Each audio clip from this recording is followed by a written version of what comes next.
Carol. Chairman has called the meeting to order, and I just need to go through a couple of reminders per the Open Records Act.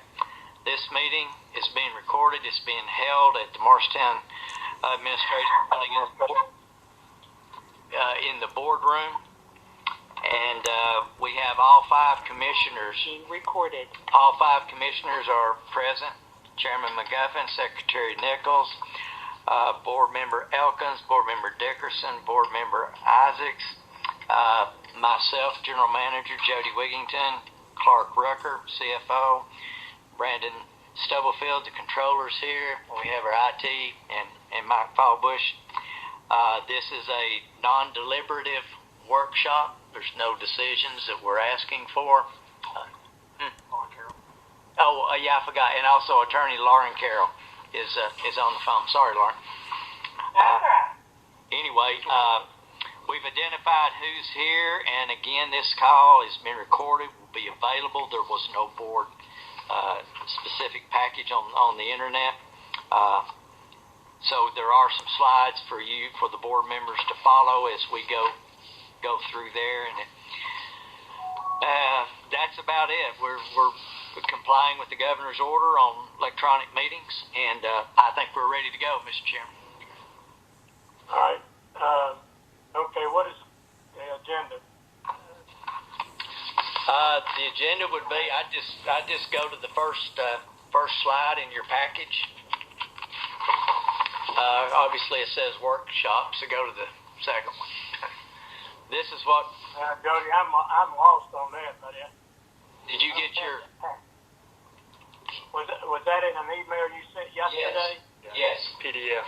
It's a PDF. Sorry, okay. I'll get on there and see if I don't have it. I've got the email. I just didn't see it. Go ahead. Don't wait on me. I'll okay. Most of it's going to be discussion. The agenda is just talk about the purpose. We're going to talk a little bit about practices, our user base, what TVA's guidelines and allowance is. Then we're going to discuss deposits, disconnect practice, late fee practice, and our reconnect once we come back to normal operations, and then what management would recommend for you to consider. Again, this is just information of how we're operating now so that you can make correct decisions in future meetings. And we'll end with a discussion on payments on garbage and stormwater. So the main purpose is to be sure that you and us are on the same page. Right now we're doing pretty good, as you'll see, but harder times will hit here once the disconnects start. So I've already said the next bullet, we're just going to talk about the practices in place, and we'll get to some of these financial impacts. And again, that's pretty much it. Current practices. I think we're being very consistent in communications with our customers. We do website, social media, posting on doors. Obviously, our lobby and offices are closed. That's consistent with, I think it's 90-some% of the utilities in the state. No disconnects on residential and GSA 1. That's consistent with 85%. We are not charging late fees on residential and GSA 1, it being small business. That's about 50% of the people have waived late fees. There's about, I think, 30 or 40, maybe 40 that are still charging late fees. So overall, if our transactions are only down 8% in 3 weeks, and that's really pretty good. We do have people coming in, making payments at the I say transactions, that means drive-through, kiosk, website, telephone call, bank draft, bank payment, stuff like that. So actually surprised that hasn't backed off anymore. So we're following normal policy currently for GSA 2 and 3, and that's we can discuss some changes in that. We're still doing construction. Some utilities have backed that off. We do have maybe 30%, something like that, working at home. I think it's upwards of 80% of the utilities have some sort of people working at home or rotating staff Our crews are doing pretty good. They are reporting, I mean, not just electric, all to diverse sites. They're trying to rotate key operators so that they're not exposed. We did get a pandemic policy out for the federal guidelines. I've frozen travel. There's no business travel unless it's absolutely necessary. And we've reduced spending a good bit. We have 7 positions that have not been replaced. And that's to the tune of about, was it 500? 580 or right at $600,000 in savings. So I think that's good. We don't plan at this point to replace any of those.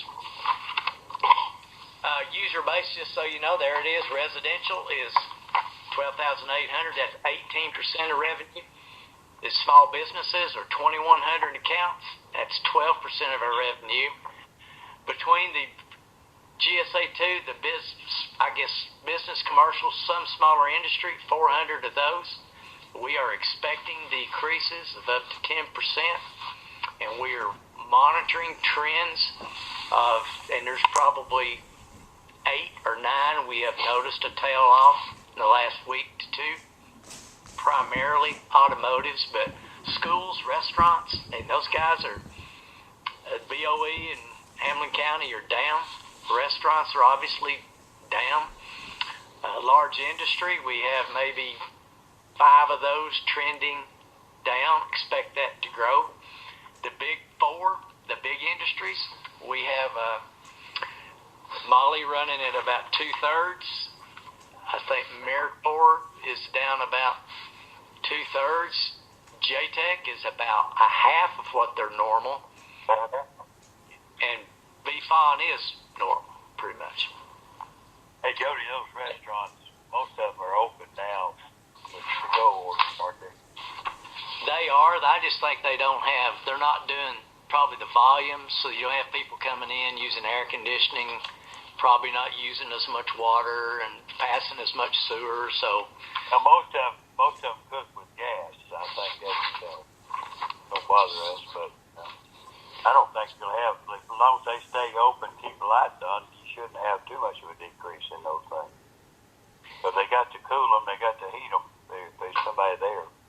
Yeah, you just don't have the people heat coming in, and I'm sure they've got some unemployment. Some of them are pretty creative with these numbers and pagers, pickup stuff. So that could be the less drop you have. I don't think they'll drop a hell of a lot. TVA had a chart that we listened to a couple of days ago. They are down 35% in small business in this GSA 1 across the valley. In 1 month, they dropped 35%. Now that's not all restaurants. That's all of them. That's not restaurant. GSA 1 probably wouldn't be a restaurant. Yeah. Okay. Just thought. So we'll watch that. I've got GSA 2s. I haven't looked at all of them. Brandon's run all of them that are 250 kW and above, and it looks to me like most of the restaurants are hanging in there that I've looked at so far. But we're going to keep an eye on those. And again, our reason we hadn't done anything like waiving everything on GSA 2-3s is that's our money bag, really. That's where our revenue is. So let me go to the next slide, just risk analysis. George, did you get slides? I'm good. Yeah, I'm with you. All right. So Chris Mitchell has been working, and we're one of his first ones to work with a model that tries to depict the changes in the risk analysis. He's got a really good model. I didn't throw it up here because I don't want to bore you with the details, but if you look at that top bullet, the projection in his model based on what we think we know now, and we think it'll be worse, but if you assume that we have no residential sales loss, but we lose 5% of GSA 1, 10% of GSA 2 and 3, and the BCD, that's for 3 months, that would cost us $474,000 in margin. If you then modeled fiscal 21 for the whole 12 months at 0% residential, keep the same 5% GSA 1, then take 10 and in 3 months pop the GSA 2 and 3 from 10 to 8 to 6 and then 4% the rest of the year, and then assume that BCD would step back to normal in the first 3 months of 2021, which would be October 2020. Under that assumption, we would lose $845,000. So we think it's a pretty reasonable guess that that's 1.3 million in margin loss. But we're sitting currently with around $14 million in cash, and we're sufficient. In fact, we could handle worse than that, and if it comes to that. I can share with you later. It's a very detailed and flexible model. As if we come in and we see a change in percentages going on a particular rate class or whatever, we can alter that.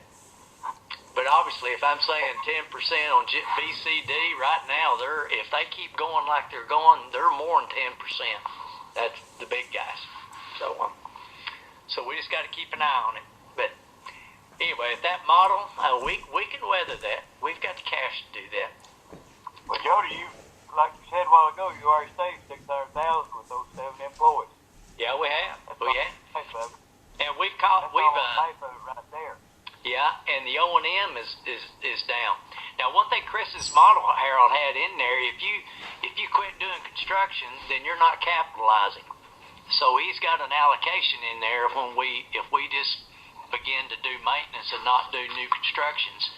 Obviously, that hurts a little more because you're not depreciating it. He's got a good model in it, and I think Mike and Brian are both doing a good job. We've got a crew down in Cleveland right now, helping them out for a week. The next one is the TVA guidelines. I kind of got my hopes up on this. I need to tell you that I'm now deflated. It's the first bullet was TVA's assistant program. We're just too strong a financial position for that to help us without a considerable amount of loss of cash. According to their program, you are required to first deplete almost all of your liquid assets, your line of credits, and I think I read any intercompany loans. TVA's operating ratio is 8 to 33% is normal, and we're running at 18. I think that's right. We would have to drop over $5 million. That's $8 million, isn't it? We'd have to drop over $8 million off $14 million to get to where TVA would look at us as a trouble situation. If our cash dropped that much, we got bigger problems than TVA doing that. So, on the other side, TVA supports local decisions on disconnects, late fees, contract policies. If we want to change it, we just have to be fair within a particular rate class. So as an example, I put we could waive penalties for minimum bills, minimum demands, any type of ratchet clauses that's in the rate structure. And so you know that you see underneath that the penalty revenue, Brandon ran this for the last 15 months, was only $44,617 for 2,200 minimum demands. Now, some of those, I'd say the majority of those, there's some minimum demand penalties in the industry, but we're talking churches. Churches get in this situation. We have fire pumps that probably got 6 or 7 of those that always hit at the minimum demand, and I don't think we should change fire pumps. But we could consider a policy that said that we want to, for 6 months or 3 months or whatever, waive minimum demands for a GSA 2 and 3. That's, I think, Brandon, is that GSA, is that 2 and 3 or just 3 right there? The 44,000. That's 2 and 3. So that's 44,000 over, 15 months. We could be kind to some people that be about our risk. Maybe it's more because demands are coming down now. We might have more people getting in that situation. But that would be something that we could get some publicity from, in my opinion, and be very kind to people without a tremendous amount of risk. And we could put a time frame on it. So anyway, TVA said if you do it, and churches are basically GSA 2s, but then you got all your restaurants, all your schools, just about, you got a certain number of industry that falls in that. So that's food for thought. You could go into our policy. In that bottom, well, we could do that. I'm not.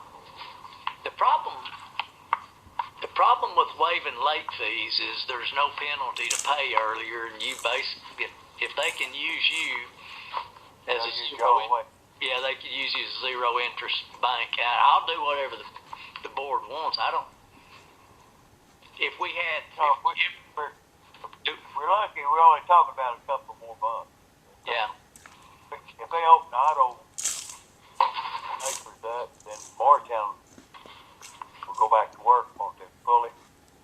I mean, we're all connected to cars. Yeah, if you look at most of the industries that seem to be just kind of shutting doors right now a little bit are automotive. Yeah, and quick as that opens up, it's going to go right back, I'm sure. So could it be because GM and all those companies have switched production to ventilators?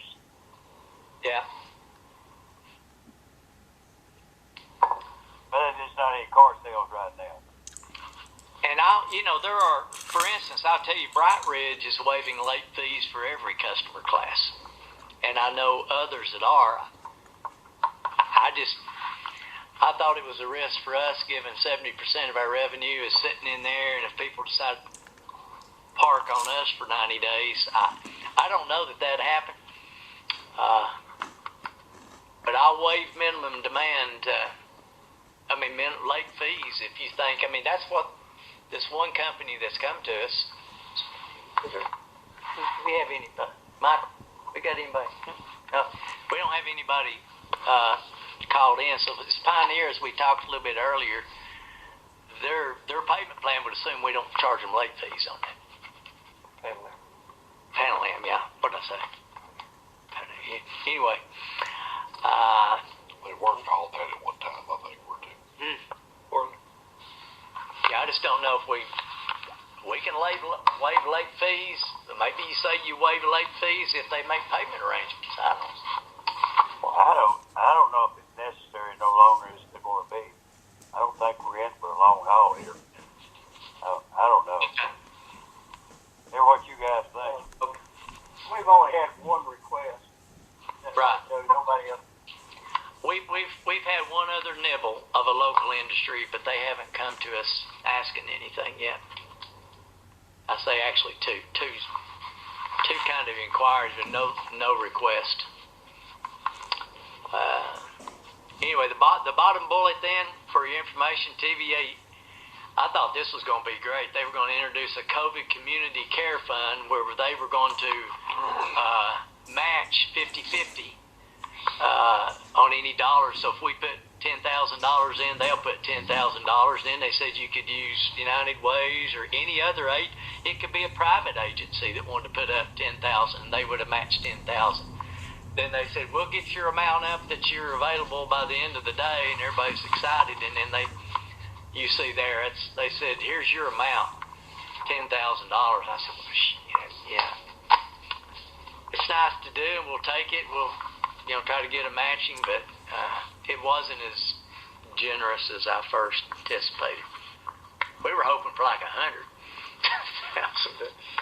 But Harold, to your point, if the governor opens the state of Tennessee, and if the automotives go back, and if in general, we're back better. Yeah, we're not going to fall too off bad. Now, TVA has 3 risks that they showed the other day. The low risk had us back to normal as far as an energy standpoint by first quarter of 2021. The moderate case was out in 2022 or 3, and then the worst case said we're not even back to normal till 2025 or 26. So they're singing a much sadder or potentially sadder song than what we're showing here. So I don't know. I don't have a crystal ball. What's going to do? Nobody does. So that's what TVA is doing. So deposits. You've heard me say before, residential's a little inadequate. Flex pay, there are no deposits. And it's a good program to maybe migrate customers who are a non-pay risk. Small business deposits are kind of mixed. It's really hard to predict the right amount because somebody comes in and you take a guess, and then they come in and they use more, and we don't typically go back and search them out. The ones we've been using that DIC program at the bottom, and that's not worth a lot, as it turns out. We have used that on one customer, by the way. They did pay one time, but they've canceled a couple accounts already. So most of the large industries, they're sitting here, they're varied between some insurance programs. Some are TVA, some are this DIC. That some of them have cash, some have letter of credit, some have surety bonds, some don't have anything. So that's kind of where deposits. $2.2 million. Wait, what's the 2.2 million? Is that the DIC money? Yes. We're losing.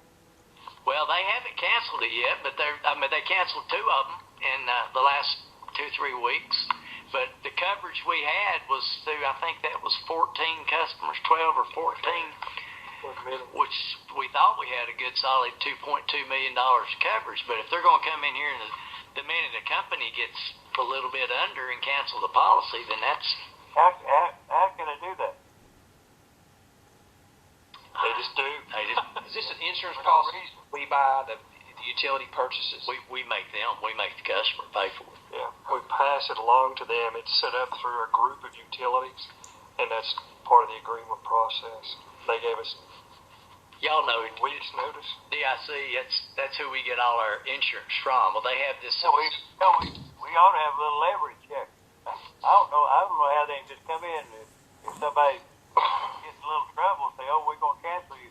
If your house is gonna burn down, they say, "Hell, your house burned down tomorrow." We're gonna cancel. That's right. TVA, something wrong with it. Well, the TVA program that they set up was structured the same way, Harold, and it really is not of a lot of use, to be honest with you. Well, what's the cost? Well, as a company, we need to go back to either cash or letter of credit, surety bond. Or surety bond. Yeah. Harold, it's not costing us. Why did we get this thing anyway? Well, they introduced it about 8 years ago, and everybody thought it was a great deal. It's very easy to get the coverage, and but TVA, in 2000, it all happened after 2007-8 when the market crashed.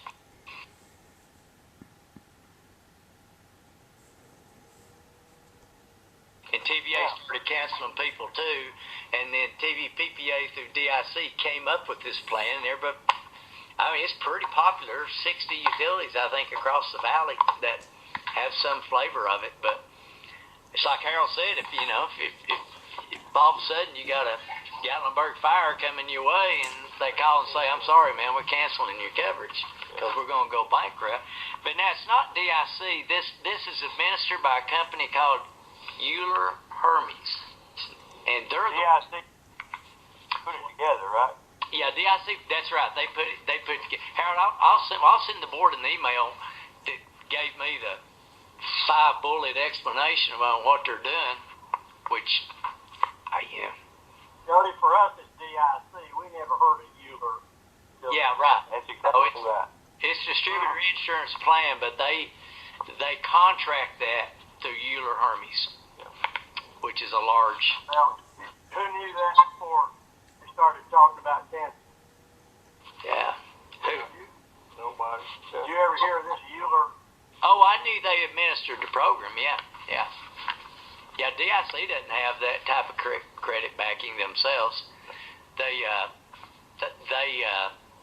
contract out third parties several of their services. This is one of them.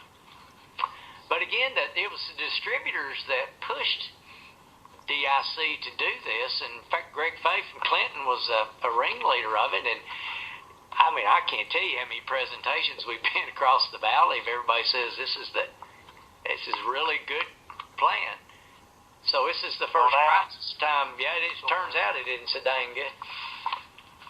So it didn't cover 100% anyway. It only covered 80%, didn't it, Joe? The DIC plan covers better. The TVA plan covered 80. Really only covered the power cost. You're right, George. Yeah. I think this doesn't cover 100. It's like 90. But the thing about the DIC plan, it also, you could include water and wastewater in it. So we thought that was an advantage. Yeah. But dang, if we're going to come along and cancel it the first time somebody gets a little bit of a, I guess the company's saying, well, if all the companies, we'll go bankrupt, I get, It's no different than the situation was in 2008 when everybody lost their credit backing. They leave us hanging. That's why, as a company, we really need either cash or that, if we can get it, that letter of credit. And, we can even bill for the deposit over, I think we've done as long as 6 months.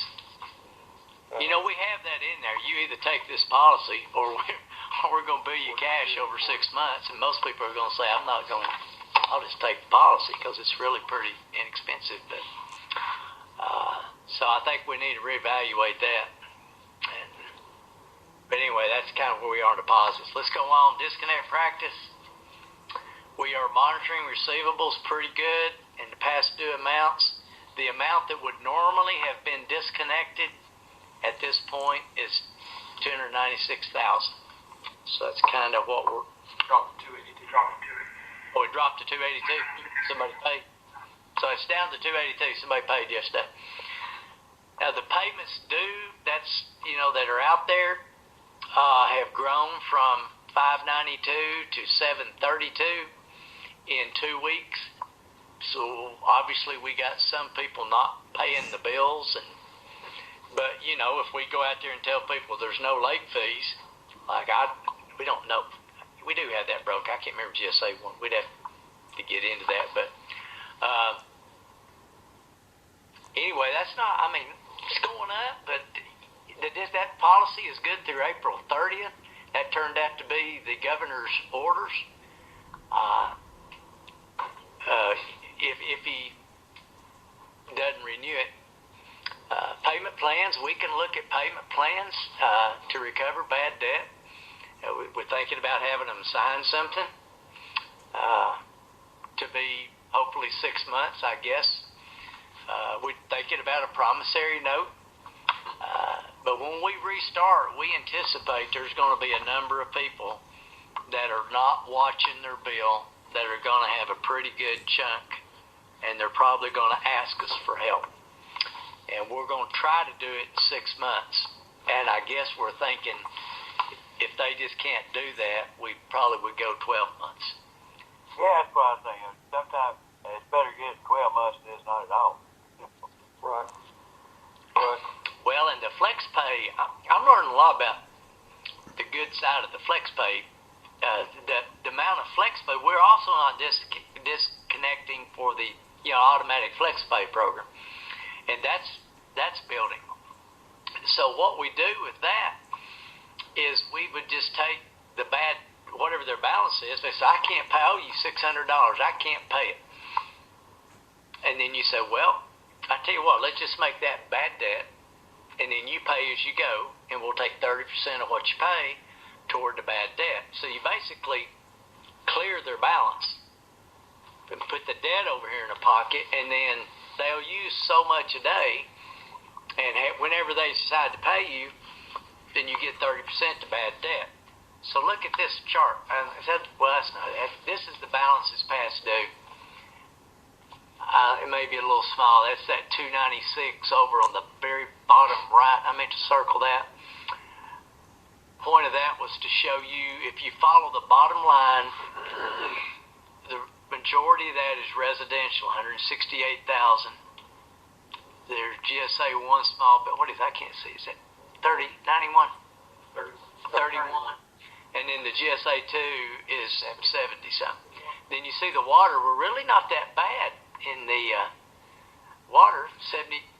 4,000, 20,000 in the sewer though. So that's what made up that 96,000 that we normally would have disconnected for.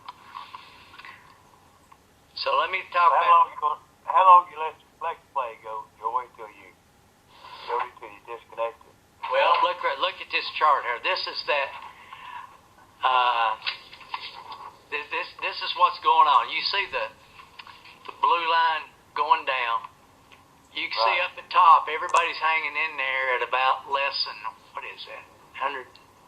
Less than $1,000. The whole program has been less than $1,000 in debt, and it kind of goes up and down, up and down, up and down. You can see down below, that's the number of customers.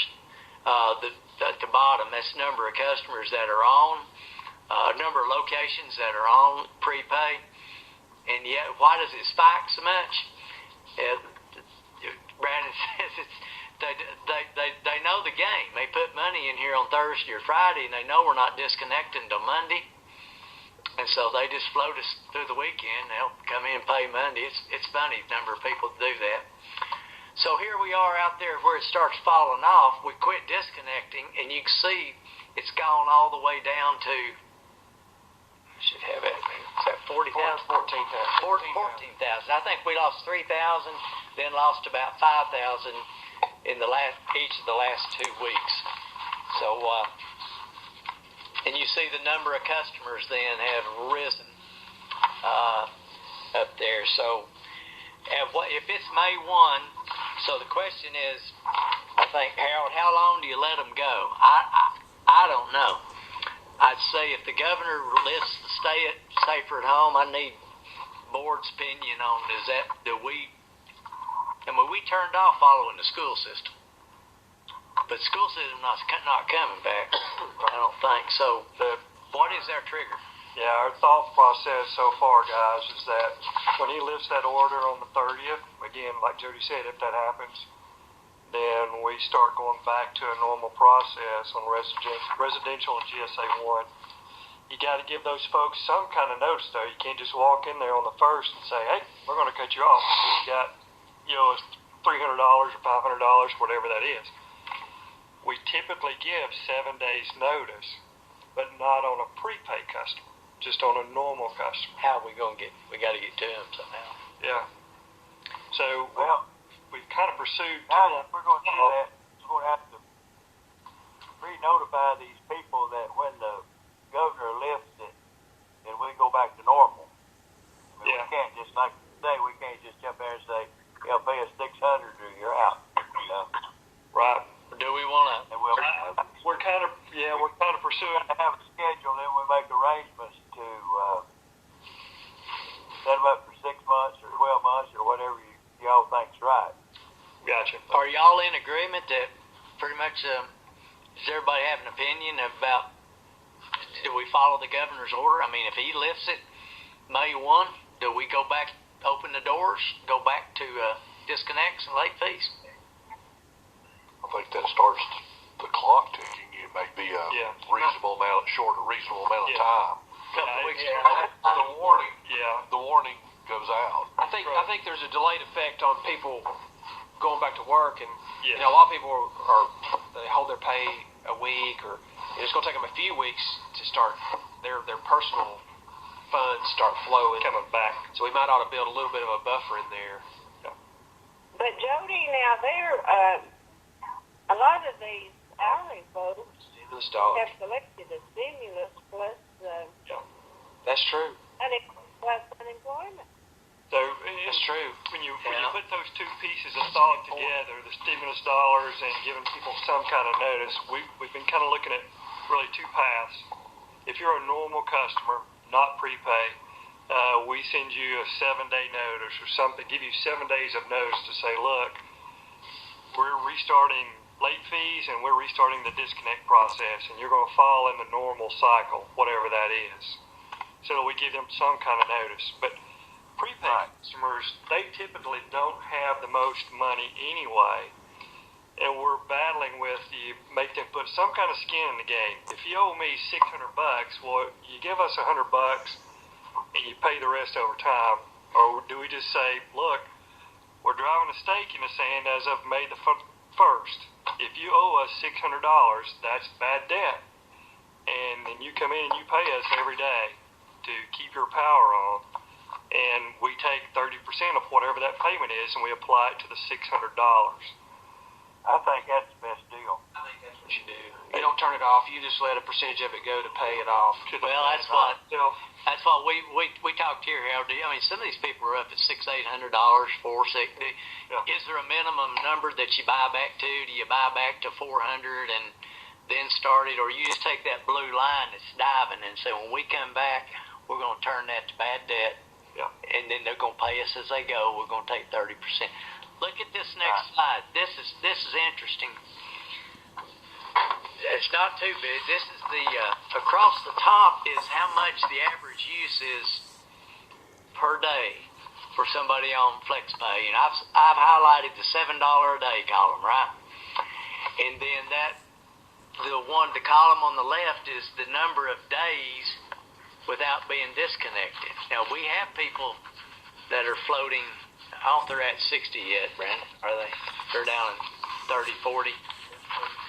So depending on how long this goes, let's imagine you're 60 days down and your average use is $7 a day. Then you've got a $420 balance that you hadn't paid. So if you go down to the bottom, again, you say, let's take that $420 and let's make that bad debt. And then you start paying me $7 a day, and I'm going to get 30% of that. I'm going to get $2.10 a day out of your $7, and then you're over there at 60 days dead. That takes, those are number of days down below, so it takes you 200 days to make back. Hey, they're never going to catch up. Because if they're using $7 a day and you're only crediting they're going to hold $2 every day. No, they got to pay their $7. Yeah, they have to pay you $7. I know, but they're you're $7 for electricity. Well, they give me $7. They might not be giving me a full. That's just an average. Let's say they get in there and gave you $50. You're going to take 30. You're going to take 15 of it to bad debt, and then they got $35 to use. Why if they come in there and give you $7? Yeah, well, I tell you what. They only get to use 5 of it for electricity, Harold. That's the thing. Yeah, we need to. Harold's. They're not going to have enough to come a day. Right. He knows that $7. You got to have a happy meeting there somewhere. Well, You can't let them use more than they're paying for. Right. Well, if I revised that, I'd take that $7 to $9.21. Right. So you give me $9.21, I'll take 15, and then you got your $7 of usage. There you go. But whatever they're going to. Well, I mean, but you're shooting that bad debt over here in a different hole, right? If they give you $7, they're only going to get $4.90 worth of usage. Right. Yeah. That's correct. That's right. That's correct. Yeah. But if they pay for $7, they're not going to have enough to do them that day. You got to get 10 out of them. Yeah, you're right. They're going to shoot 7. Yeah. Well, but that's what they do. They put whatever dollar amount if they feed it 20 or feed it 50 or feed it 5, it starts counting down on them. Right. And it's going to disconnect them. And then if they disconnect and just walk away, then you've lost your $420. But if they want to just pay a little bit every day or once a week, and then over time they'll buy that debt down. Yeah. But you got to make sure that you get enough to buy that debt down rather than take it out of what they're using. Yeah, absolutely. Well, Harold, but I'm not charging them $7 a day. They don't know that. They see the amount of they put dollars in, and it's based on what they use, and they get a little ticker every day. So I mean that's really on them to manage, but they'll have whatever money they put in there. What's the average that they pay? What's the average? Yeah, how many customers you got on FlexPay? 900 and something. What's the average amount that they pay? $18 a day. Brandon says it's anywhere from $1 to $15 a day, depending on. When I was on it, and I tried it for several months just to get a feel, I would go between $4.50 to $8.50. But I got one thing. When the customer comes in, what's the average amount that they pay? You got 900 customers. Do they pay average $50 among all of them, or $20? Or? It is all over the place. We've got people putting $5 in there. They'll pay. We got every day. But that's where your problem's going to come. But put in 5 and use 5. Well, I think to your point, Harold, if they just give us $5, I'm taking it. They don't get credit for $5 toward electricity. They only get credit toward $3.50. Yeah. So they don't give $5 worth of electricity. Again, they only get $3.50. You got to watch that real close. Yes. Well, once we go back on the program, Harold, if they run out, it's going to turn them off in 2 days. Yeah, it works out much better for the customer and for us. But really, if you think about this program of taking 30%, I'm not so sure we couldn't apply this to other rate classes. We talked about these GSA 2s that might get in trouble, and we can put small businesses, the single phase small businesses, we could begin putting on this flex pay program. So if they come in and they say we don't want to do a payment plan, then they say, well, would you like to be on flex pay? But if you think, I put up at the top there, our risk on a normal account is two months. That's why we ask for 2 months of pay. It's just like a company that says, but they haven't paid their bill that's due for last month, and they're in the current month building up another bill. So by the time you get to a disconnect situation, you've run up 2 months of bills. Well, 60 days dead in this flex program, it takes 200 days. I mean, you could get it back in 30%. I mean, that's just like a payment plan. That's $180. That's a good idea, I think. If you say, I'll give you 6 months to pay, well, that's 180 days. You put them on a program like this, and it's about the same thing. Yep.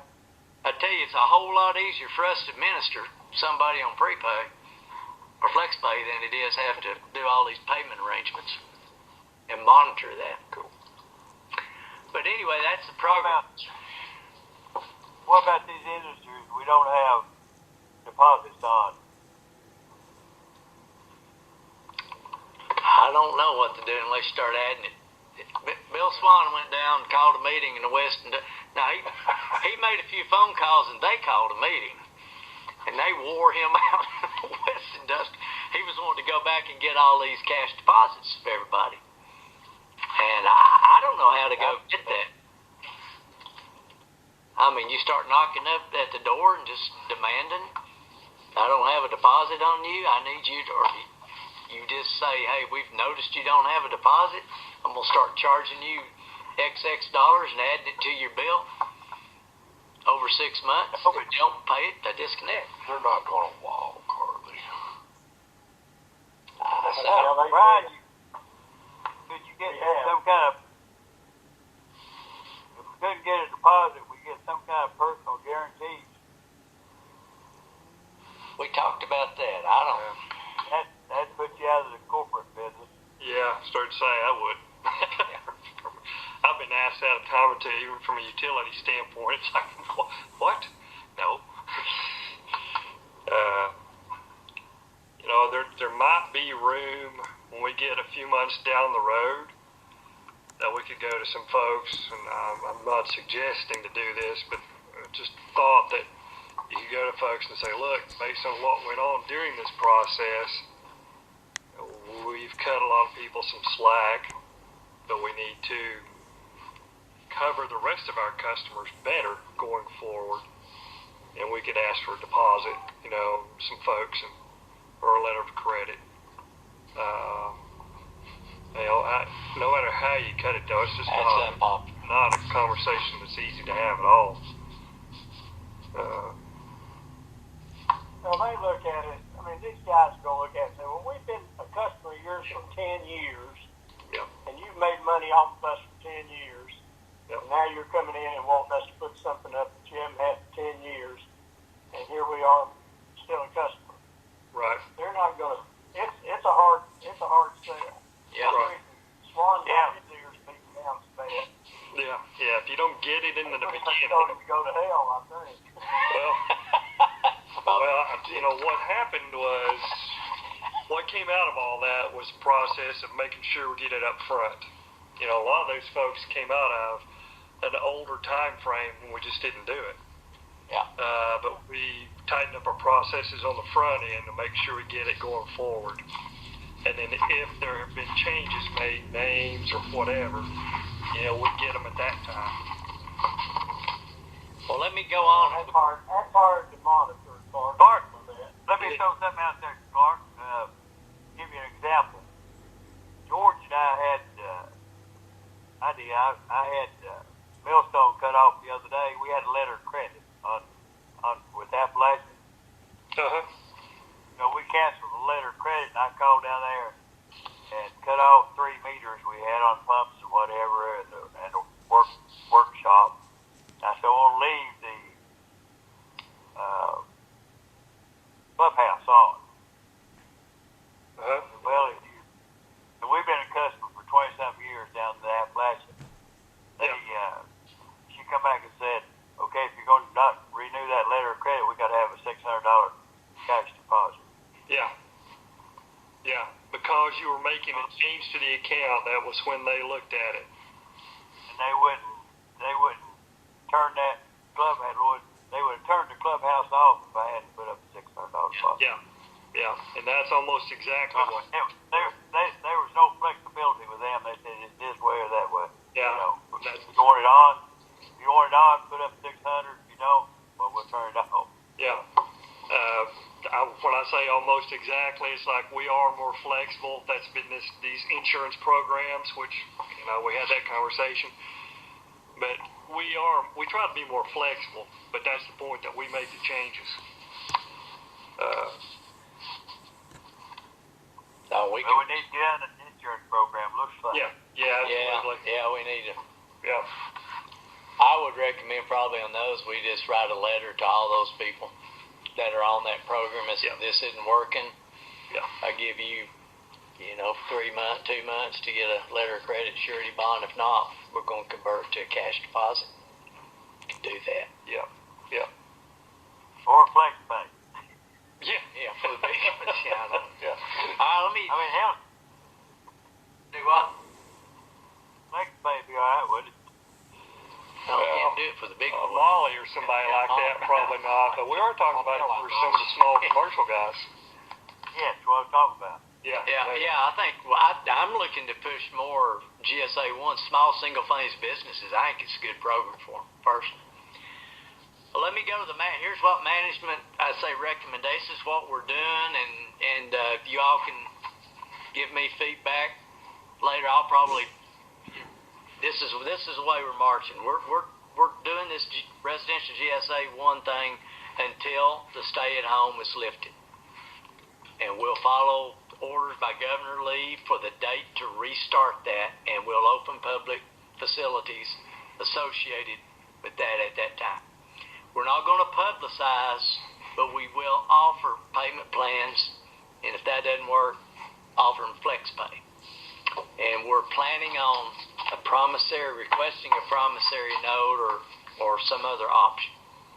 Now, for the 2s and the 3s, that y'all give me your thoughts, but what we're doing is continuing disconnect and late fees, because it's pretty good revenue. It's actually, I think I've told you before, our late fee revenue is about $32,000 a month, and a lot of that's probably in those bigger accounts. So without the late fee, there's not a lot of incentive to pay. So that's what we're doing right now. We would allow payment plans, or we could do like the bankruptcy cases do, and if they said, I just can't pay nothing, I can't do anything, so we'll pay ahead.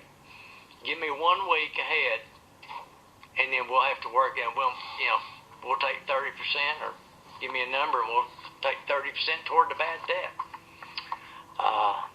again, what to do in the 2 and 3s is not an easy situation.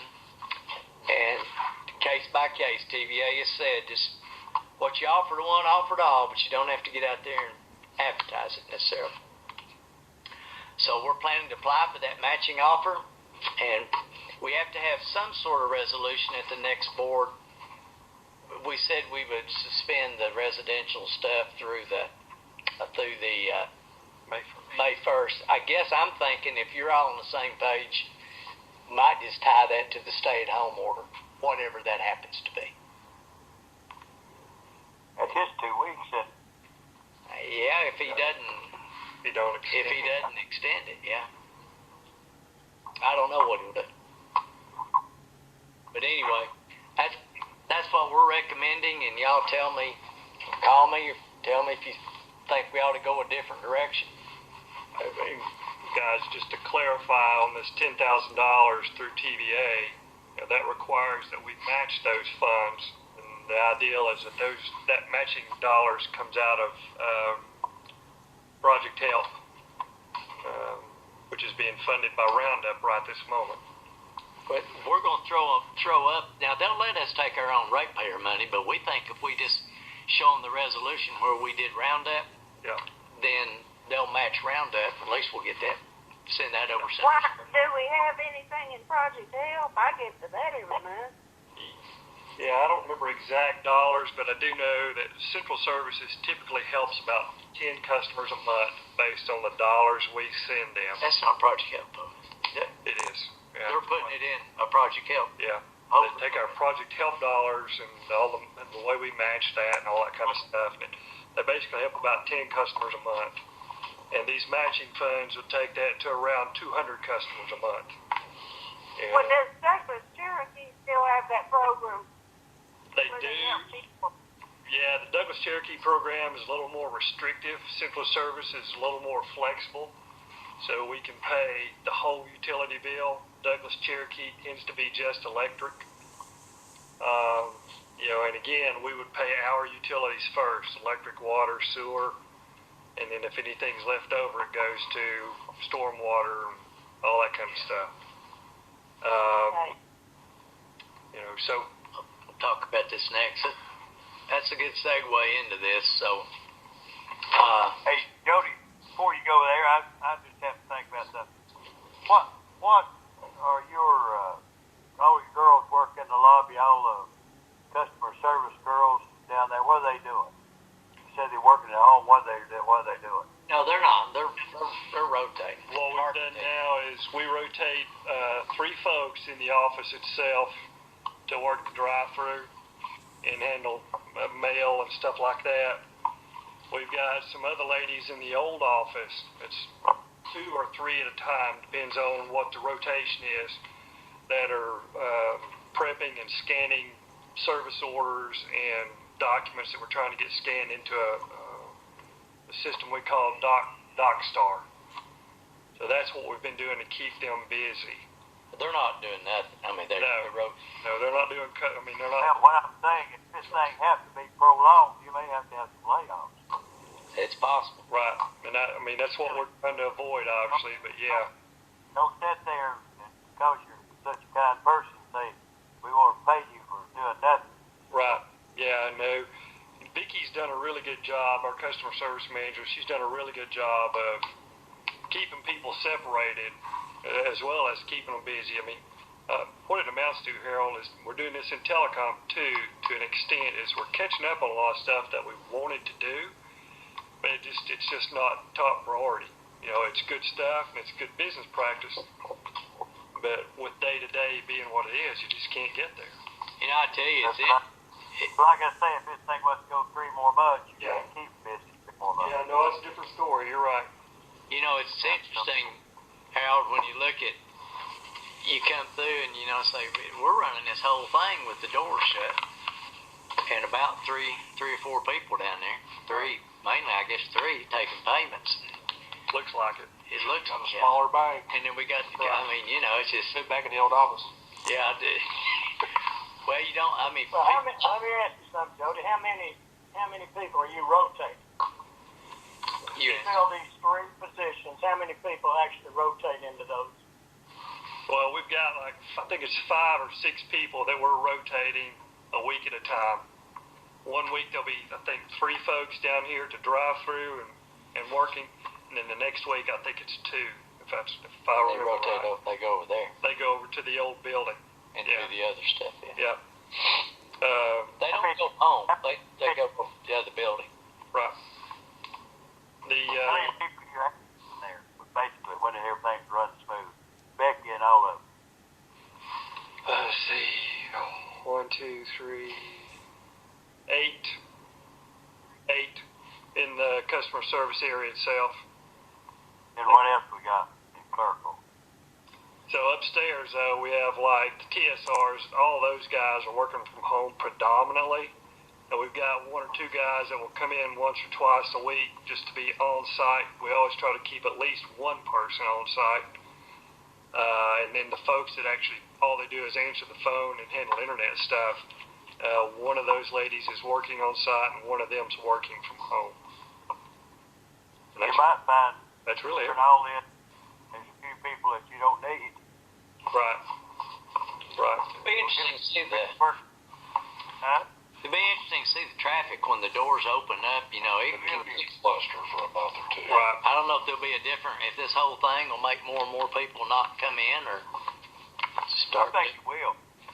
Yeah, but it's kind of like Richard Emmerich told me one time. You stretch a rubber band, and it never really goes back to what it was. It goes back to something close. But and his reference was related to obviously people in sanctuary. But I think business process is the same. Yeah, people realize that I can do business remotely, or I don't have to walk in the office.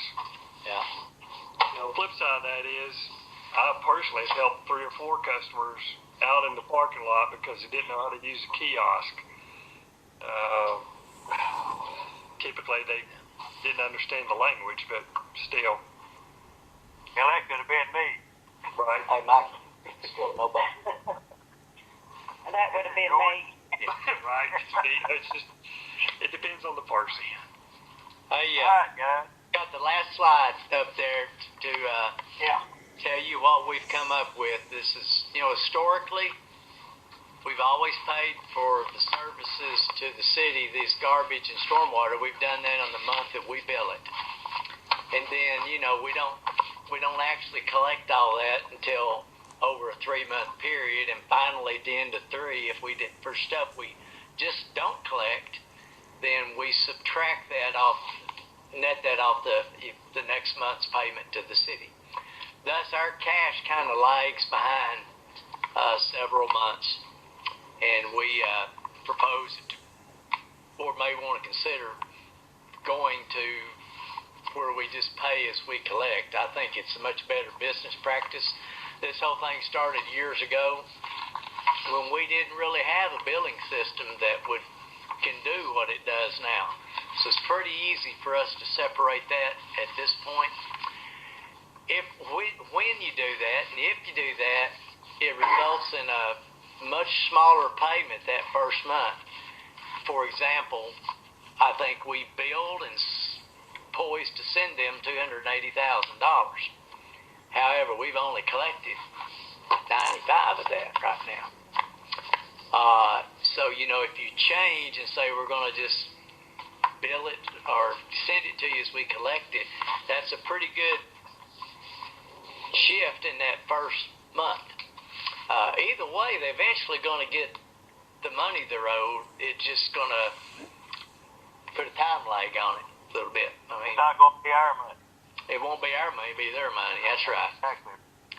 What in talking, and more we've thought about it, even this morning talking, if we do it, instead of doing it right now, it might be nice to advise the city that we want to do this and tell them you need to plan for it in your fiscal budget, and we're gonna make this effective July, and we're just, we want to give you a heads up that this is just the business practice we need to move to, instead of just smacking them upside the head, I guess, immediately. I think So much cash shortage. Right. I think y'all don't want them. Yeah. I think y'all do it, but y'all don't want them. Yeah, we all don't want. I like the 6-month plan too. It's, it won't be that noticeable. It'll get us where we need to be over time. Right. We're looking too if we could possibly. Did we figure we got a way to step something in? Over time. It's not easy, but we ain't had a chance to talk about an accrual yet because it's like you effectively collect that money the next month anyway. It's really just a one-time shortage kind of thing. It's like, fine, in the very beginning of time, we paid you more than we should have. Right this moment in time, we're going to true that up. So it's hard to shift that over 3 or 4 months or whatever because you effectively really collect that money in the following month.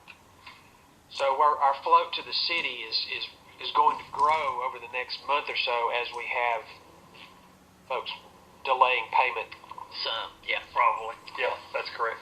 That's correct. Our payment to them is going to be less than that. What you paid in the following month theoretically will be less because the customer's just not paying it, period. If they don't pay it, period, it ends up as bad debt. We never send it to the city, obviously. I guess my thought was if it was going to be a hit, like a little under $200,000 hit, we just look at that number that we expected it would be, and we put that over here in a box. So, okay, we're going to divide that by 6 or by 3 months or Reconcile whatever, it the last month.